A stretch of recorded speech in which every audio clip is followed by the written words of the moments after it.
Merhaba arkadaşlar. Ben İhsan Halikan, Orta Anadolu bir Kürt sanatçısı ve aynı zamanda Platforma Kürden Anatolia Navin Pekan Orta Anadolu Kürtleri Platformu Almanya Kültür Kurum sorumlusu. Hepimiz bilmekteyiz ki dünyayı etkisi altına alan bir ölümcül bir sağlık sürecini yaşamaktayız. Bu süreç ile beraber halkımız üzerinde yaşanan ambargo ise bu virüs kadar tehlikeli ve bu virüs kadar acımasız olmuştur.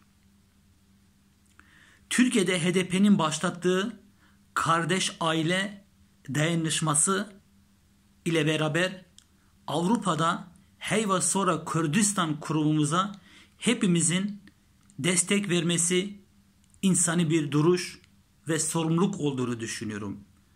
Bu çerçevede tüm kendisine demokratım, devrimciyim, her şeyden önce insanım diyen herkesin bu sürece katkı sunması gerekiyor ve bu süreç ile beraber ambargo altında olan halkımıza nefes verdirmesi ve halkımıza destek sunması gerektiğini düşünüyorum.